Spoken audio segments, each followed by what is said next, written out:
As the king and queen leave the thrones and head for the exit of Westminster Abbey of the coronation ceremony, you'll see that everyone bows and curtsies to the king, and no one moves a limb, a muscle, when Camilla passes. The room fell silent before anyone understood what had happened. Prince George stood frozen beside his mother, his ceremonial folder lying open on the floor, while Queen Camilla's voice still echoed against the palace walls. Then King Charles moved. His face hardened, his restraint vanished, and in front of Catherine, courtiers, and stunned family members, the monarch finally lost control. What followed transformed a private royal rehearsal into the most devastating family rupture of his reign. Before we go deeper into what this really means for the royal family, make sure to subscribe so you don't miss a single update. Catherine moved first. She stepped between her son and Camilla, placing one protective hand behind George while ordering the queen consort to move away from him. The closed rehearsal at Buckingham Palace had been arranged for a youth investiture ceremony, a formal event where young people would receive honors for public service. George had been asked to practice presenting a commemorative charter, meaning an official written message marking the occasion, beside his mother and grandfather. Camilla had entered the room already furious. She had learned that the young prince would perform a ceremonial role, once handled informally by members of her household, and she saw the change as something larger than a rehearsal. To her, it meant influence was moving toward Catherine and the next generation, while her own position was quietly shrinking. George barely had time to understand the accusation.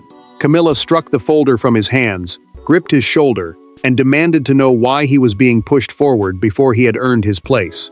The boy did not answer. His face tightened, his breathing changed, and he looked toward Catherine as though searching for permission to escape. Charles remained still for one unbearable moment. Disbelief held him in place, but humiliation quickly followed. He saw his grandson fighting back tears while Camilla continued speaking, and something inside the king finally broke. His hand crashed against the rehearsal table. "Leave this room," Charles shouted. The command shocked everyone present. Senior aides lowered their eyes. Catherine kept George behind her. Camilla stared at the monarch as though she no longer recognized the man standing before her, but he did not soften. He repeated the order, slower this time, and the queen consort turned toward the door. Catherine then noticed the paper in Camilla's hand. It was a copied seating memorandum, an internal document showing where each royal would stand during the ceremony, and George's name had been heavily marked. The discovery changed the meaning of the outburst. Camilla had not entered the rehearsal and suddenly lost control. She had arrived prepared for a confrontation. George bent to collect the folder, but his hands trembled too badly. Catherine quietly lifted it for him and held it against her chest. Charles watched his grandson turn away, and the fury on the king's face collapsed into shame. As the doors closed behind Camilla, he picked up the marked memorandum. The attack was no longer just an explosion of anger. It pointed toward a deeper struggle over George's future, Catherine's growing authority, and the place Camilla feared she was losing. But the explosion inside that rehearsal room could not be understood through anger alone, because every person standing there had entered with something far more personal to lose. For the palace, Prince George represented continuity. For Catherine, he was still simply her son. And for Charles, the boy had become a living reminder that the crown would survive him. Yet Camilla saw something more threatening, a future taking shape without her permission. Behind the formal titles stood four people carrying fear, pride, resentment, and responsibility. When those emotions collided, the monarchy's carefully guarded hierarchy became a painfully ordinary family crisis. Catherine guided George into a private withdrawing room and closed the door behind them. A withdrawing room was a quiet royal space used for private conversation, away from officials and ceremony, but nothing inside it felt calm. The young prince sat beside her without speaking, his eyes fixed on the carpet while she held his hand, and fought the guilt rising inside her. George had recently begun more structured lessons about royal ceremonies, constitutional symbolism, and the duties he might one day inherit. Those lessons mattered because every small appearance now carried two meanings, one for the boy learning his future, and another for the institution preparing for life beyond Charles. Catherine had insisted that the process remain slow and age-appropriate, while several courtiers wanted him trained earlier and more publicly. Her confidence shattered after the rehearsal. She kept asking herself whether she had allowed palace expectations to move too close, too quickly. George finally looked at her and asked whether he had done something wrong by accepting the ceremonial role.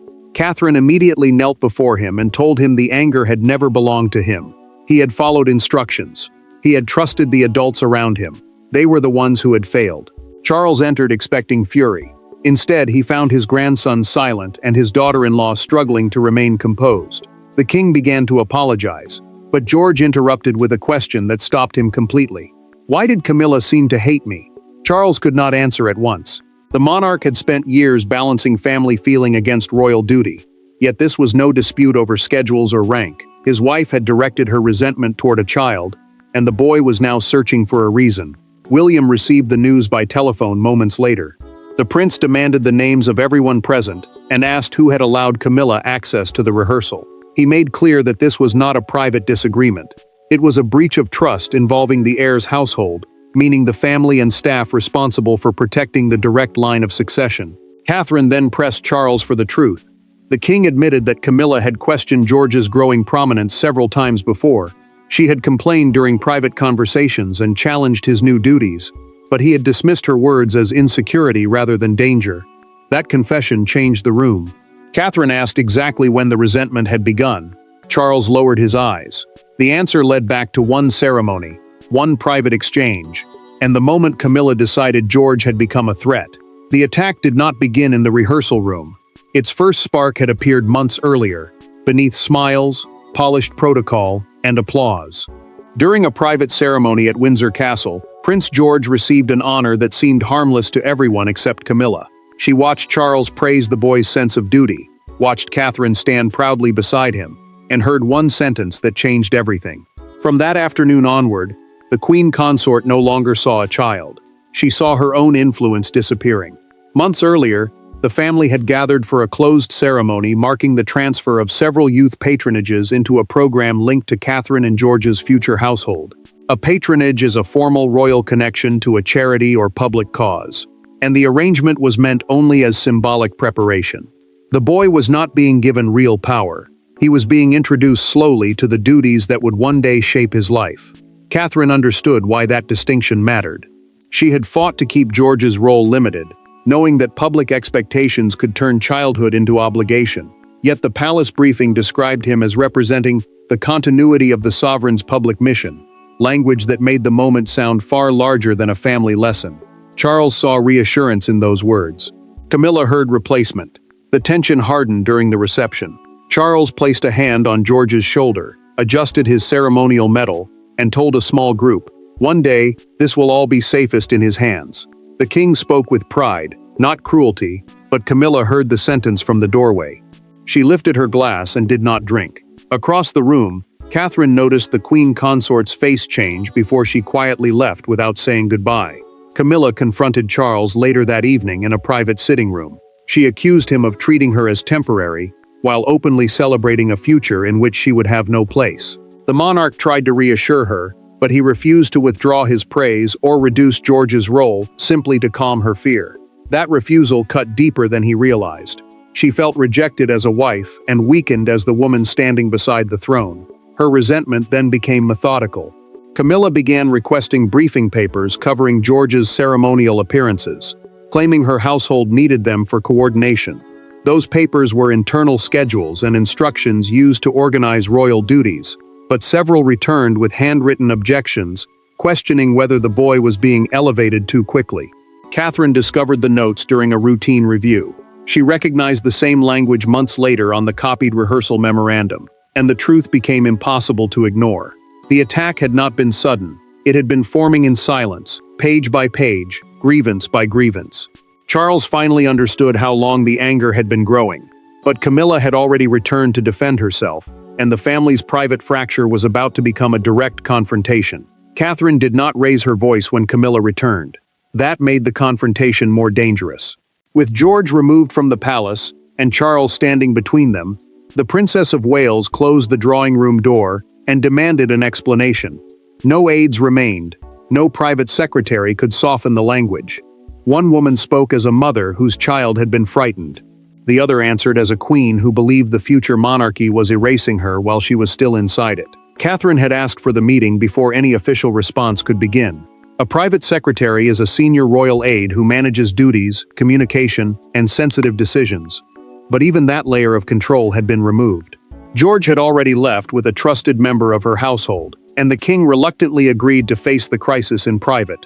He still hoped Camilla would apologize before the conflict reached William and turned into a wider family rupture. Camilla entered with her jaw set and her hands steady. She did not look ashamed. Catherine told her plainly that disagreement over palace planning did not excuse humiliating a child, knocking papers from his hands, or gripping his shoulder in anger. The queen consort listened, then refused to offer the apology everyone expected. Her answer changed the temperature of the room. Camilla argued that George was being pushed forward by ambitious advisors who wanted to weaken everyone standing between William and the throne. The future king was not merely being trained, she insisted. He was being used as a symbol to shift influence away from her household and toward Catherine's side of the family. Catherine stepped closer. "George is a child," she said. "He is not your rival." Camilla's reply came without hesitation. "Children born near the crown," she said, "were never treated as ordinary." The words exposed everything beneath the attack. She had looked at a frightened boy and seen a threat to her place. Charles finally intervened. He asked how she had obtained the marked rehearsal memorandum. The document was an internal planning paper showing positions and responsibilities during the event, and it should never have reached her without authorization. Camilla reached for a glass of water, but Catherine slid the memorandum across the table first. The queen consort stared at her own notes before admitting that a senior household official had delivered it, after warning her that several ceremonial privileges were being reassigned. Charles removed his spectacles and placed them beside the paper. He asked whether she had planned the confrontation before entering the rehearsal room. Camilla refused to name the official. Her silence confirmed that someone inside the palace had been feeding her information and deepening her fear. Catherine then gave Charles one clear condition. Until that source was identified, George would not enter any program connected to Camilla's household. Her silence answered more than any confession, and it forced the king to confront a brutal question: whether affection still gave him the right to protect his wife from consequences. A monarch can issue orders, remove privileges, and silence a household with a signature. A husband cannot erase the history of the woman sitting across from him. Charles now faced both roles at once. Every instinct urged him to contain the damage quietly, yet every delay looked like weakness to Catherine and betrayal to William. The decision was no longer about one outburst. It was about whether the king's personal loyalty stood above the safety of his heir's family. Charles convened a restricted meeting with Catherine, his private secretary, and William through a secure call. The discussion was limited to those directly responsible for family safety and royal planning. Palace protocol, meaning the internal rules that guide access, appearances, and private duties, gave the sovereign wide power to restrict a household without beginning a public constitutional process. William spoke first and without hesitation. He demanded that Camilla be removed from every event involving George until the full truth was known. The prince argued that the attack had crossed a line no private apology could immediately repair. His son had entered a royal rehearsal, expecting guidance, and left believing he had caused a family collapse. Charles resisted. The king feared that such a sweeping order would not simply punish Camilla's household. It could destroy what remained of their marriage. He asked whether narrower limits might protect George without turning the palace into two opposing camps. William's answer cut through every attempt at compromise. "My marriage would never be protected by sending my child back into a room where he feels unsafe," he said. "Yours cannot be protected that way either." Catherine remained composed, but her position was equally firm. She told Charles that George's confidence had already been damaged, and forcing him to continue under the same arrangements would teach him that royal duty mattered more than his own fear. That mattered because the boy was being prepared for a lifetime of service. If the palace failed him now, every future responsibility would carry the memory of that failure. Silence followed the call. Charles stayed alone after the others had withdrawn and opened George's short handwritten account. The boy had described the fallen folder, his mother stepping forward, and the moment his grandfather shouted. Then the king reached one sentence and stopped. "I thought Grandpapa would be angry with me too." The words broke whatever resistance remained. The palace review soon identified the source of the copied memorandum. Camilla's deputy household secretary had bypassed normal distribution rules and sent her private schedules involving Catherine and George. The records created the appearance of a deliberate effort to monitor their expanding roles and feed the queen consort's resentment. Charles lifted his pen above an interim order. His private secretary waited without speaking. The king finally signed, pushed the page away, and said no title would ever permit anyone to make his grandson afraid. The signature gave Charles control over the palace machinery, but it could not control what happened when Camilla learned exactly what had been taken from her. Camilla received the order in a room she had once believed represented security. The document was only 2 pages long, but every line narrowed her world. Her aides were removed from George's schedule. Her access to youth ceremonies was suspended. Her role in the coming investiture disappeared completely. She read the final paragraph twice, then dismissed everyone without explanation. For the first time since becoming queen consort, she understood that Charles had not merely rebuked her, he had chosen against her. Camilla remained seated after the door closed. The interim order was a temporary royal instruction that could restrict access, while an internal review was still underway, but nothing about it felt temporary to her. Her household was barred from rehearsals, briefings, and private engagements involving George. Her deputy household secretary was placed on leave, while access logs, correspondence, and copied memoranda were secured for examination.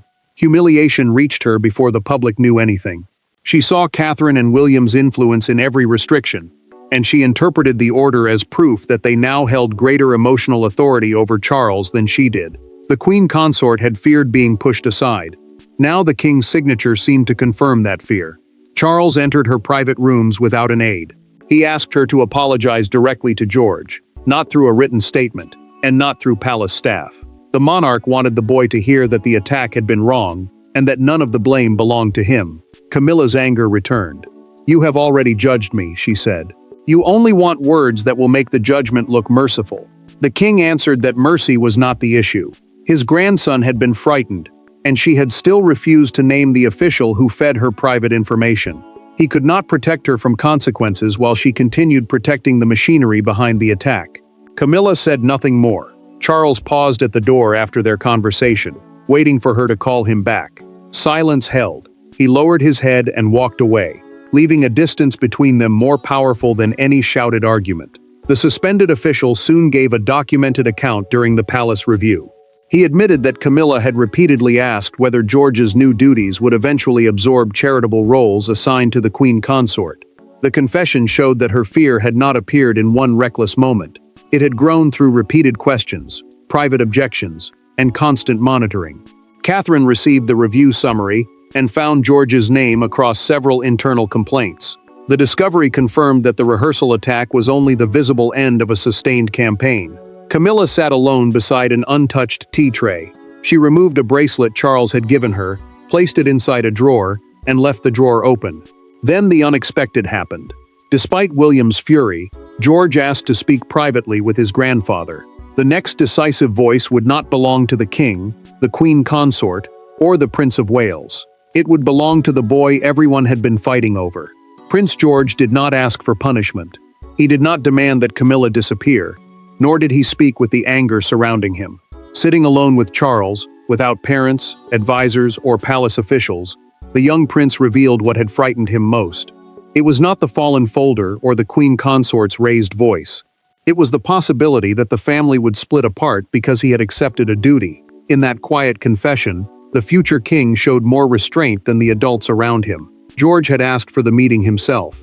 Catherine and William remained nearby at Windsor, but both respected his wish to speak without them. No aides entered. No notes were taken. That mattered because every earlier conversation had been shaped by palace procedure, but this one belonged only to a grandfather and a boy trying to understand what had happened. Charles sat across from him and waited.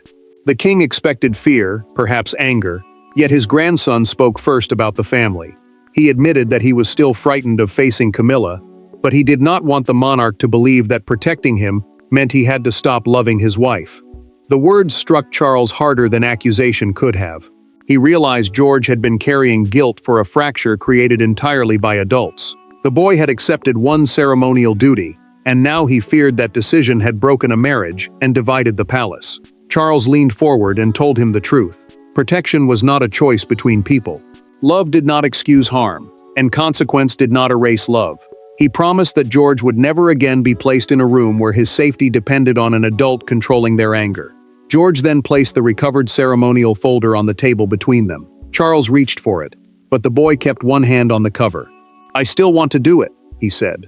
The king stopped. The attack had frightened his grandson, but it had not broken his resolve. George still wanted to perform the duty, not because the palace demanded it, but because he refused to let fear decide what came next. His condition was equally clear. He would accept an apology only if Camilla spoke as herself, not as queen, and without words written by an advisor. The title could not protect her from honesty. Catherine supported the request when Charles repeated it in a private conversation. She established one firm boundary. Camilla had to acknowledge exactly what she had done. She could not blame palace pressure, ambitious officials, or fear of losing influence. Charles carried those conditions to his wife. For the first time, the queen consort faced a choice that no title could soften. She could surrender her pride and speak with honesty, or preserve her defense and lose the family trust, still within reach. George had offered the palace a path toward dignity, but before Camilla could take it, the walls around them failed to contain the scandal. By morning, the confrontation belonged to the country. A leaked account described the fallen folder, Catherine's intervention, and Charles's furious command for Camilla to leave. Yet one image carried more force than every headline. Prince George departing Buckingham Palace with his mother's hand firmly around his shoulder, his face turned away from the cameras. The public did not see royal strategy in that moment. They saw a child being protected, and sympathy hardened quickly into judgment. Pressure moved faster than the palace could contain it. An unauthorized summary had circulated among household staff before reaching the press, forcing Buckingham Palace to prepare an official response. A palace statement is a formal public message used to confirm or manage events involving the royal family, but this one offered little comfort. It admitted that a serious private family incident had occurred and confirmed temporary changes to household responsibilities without naming every punishment. Charles read the draft and felt the full weight of what had escaped. George's distress was no longer confined to one rehearsal room. The king knew every headline would return the boy to that moment, while Catherine feared something even deeper. She worried that her son would begin to connect royal duty with shame, exposure, and the feeling of being watched when he was most vulnerable. Camilla faced a different kind of collapse. Broadcasters openly debated whether she should keep ceremonial roles involving younger members of the family, and the queen consort heard her private fear repeated as public accusation. She had tried to defend her influence. Instead, she had damaged the very standing she was desperate to preserve. Public feeling hardened with the morning papers. One leading newspaper carried George's departure across its front page beneath the headline, "A Future King Protected by His Mother."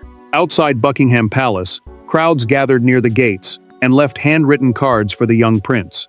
Some thanked Catherine for stepping forward. Others urged the family to protect the child before protecting the institution. The evening broadcast delivered the sharpest verdict. A veteran royal commentator called the crisis the moment the monarchy's duty to protect a child became more important than protecting an adult's title. The word spread quickly because they reduced the entire scandal to one moral choice. Charles then rejected advice to issue a statement defending Camilla's intentions. The monarch refused to soften the incident merely to calm the headlines, insisting that the palace would not minimize harm for the sake of appearances. Camilla sat alone as Catherine and George appeared behind the presenter. She reached for the remote, switched off the television, and remained facing the black screen. Under mounting pressure, she finally agreed to meet George privately. The public had already delivered its judgment, but the final verdict would come behind closed doors, where no title could substitute for an apology. Camilla entered the room without an aide, a prepared statement, or the insignia of public office. George waited beside Catherine, while Charles stood near the window and said nothing. There would be no ceremonial language to hide behind. The queen consort had come as a woman asking forgiveness from a child she had frightened. What she said could not erase the attack, but it would decide whether the family ended this crisis through bitterness, denial, or a painful form of truth. Catherine had set the conditions before the meeting began. Windsor would provide privacy, and Charles would attend only as George's grandfather, not as the king speaking for anyone else. William agreed after his son confirmed that he wanted closure, but the prince made one boundary clear. Forgiveness would not automatically restore Camilla's access to the boy or his future duties. Camilla faced George without defense. She told him that she had been afraid of becoming irrelevant as the monarchy prepared for the next generation.